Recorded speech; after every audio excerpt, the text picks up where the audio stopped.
Hi, my name's Rick and I'm down here at Hard to Find Records today to run over the Efx-500R.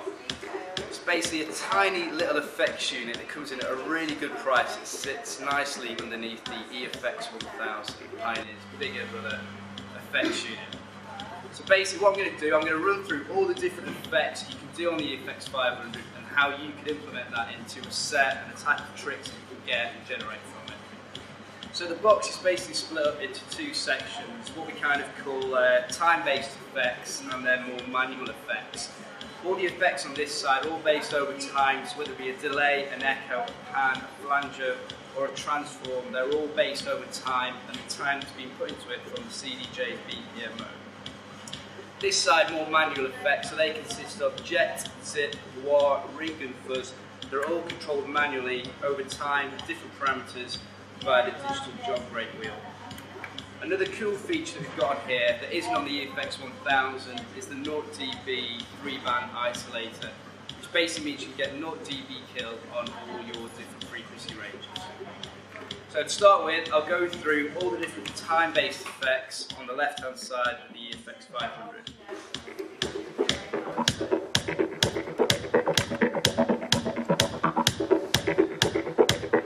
So this is how I would use an echo. Just going to use the middle frequency and the high end frequency, put it on a quarter beat and use my wet to dry my depth, activate it, and then I get a nice kind of post roll.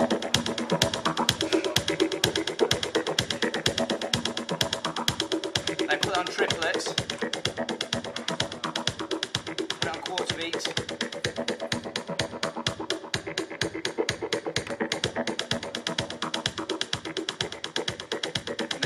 Fade it down, fade it back up.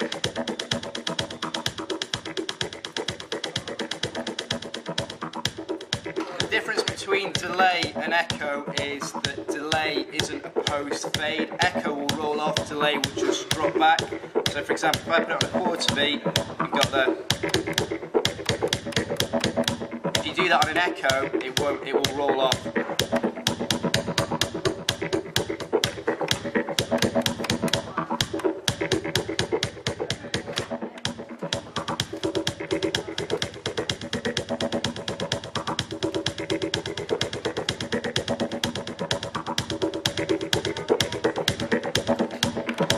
Back on echo, we've got manual time control over all the effects, so at the minute it's going to roll over at 237 milliseconds a second, but we can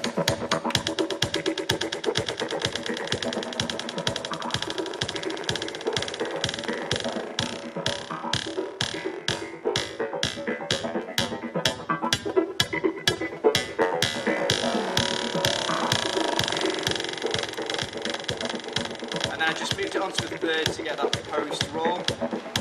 Pan is as it says, will come between each speaker, so if I put it on one beat and then do the roll, it'll go from each speaker left to right.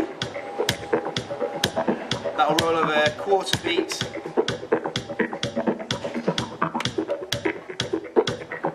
And back to one. Flanger works over time, so set it to roll over 2 beats, so is attacking on the first beat. Roll that over 4 beats. 1, 2, 3, 4, 1, 2, 3, 4, 1. And this is all the time, it's just your wet to dry. And this acts as the depth. So hardly any resonance to the sound, all the way around, a lot of attack on the sound. Transform, as it says, chops the beat up. So I'll use it over 1 beat.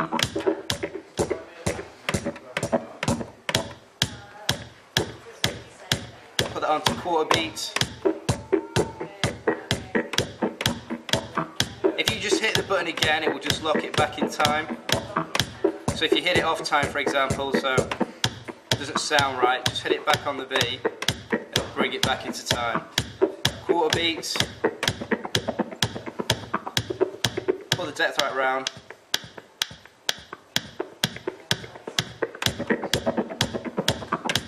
do that just over the middle frequency, or the top ends. Then just wet to dry back in. So that's kind of covered all the kind of manual effects on the left hand side of the Efx. This top section is a really cool isolator that isn't on the Efx-500. So basically we can go kill out all the bottom range, all the top end, and just leave the mid range in. So just to demonstrate, I've got complete kill on all the signal coming in there and out. That's a really cool feature that's on this unit that isn't on any other effector for that price, and it isn't on the Efx-500 either. It's really good because it kind of separates it from anything else. You can easily turn the isolator on and off from this switch. So if we were to set it to just the mid-range, just put the trigger on and then back off. Or lock it, and then you've got manual control. Back to mid, on the trigger.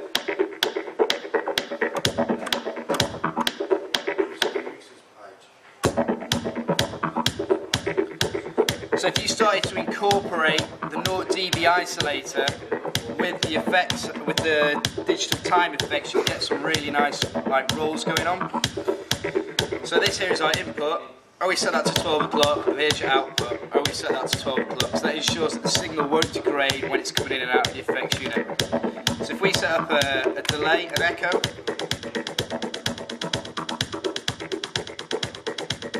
put the isolator on, kill the bass,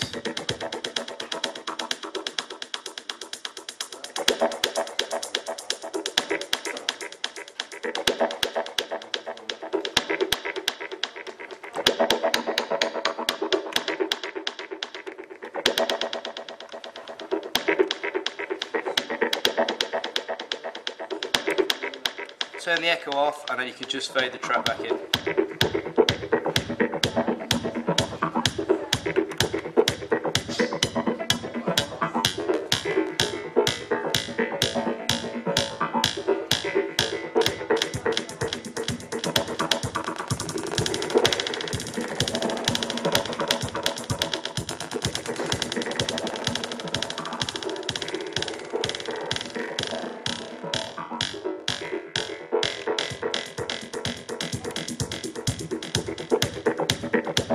So that kind of covers all the digital BPM effects and the isolator effects as well. So now we'll move over onto the digital jog brake side, which are basically all manual effects that you can all control off this little jog brake here.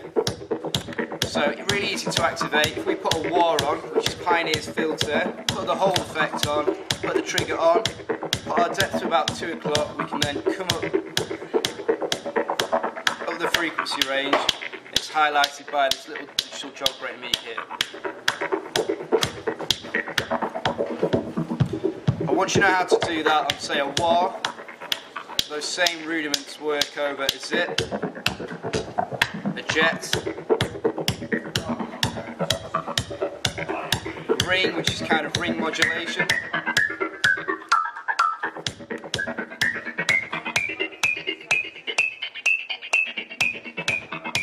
and a fuzz, which is kind of like a lo-fi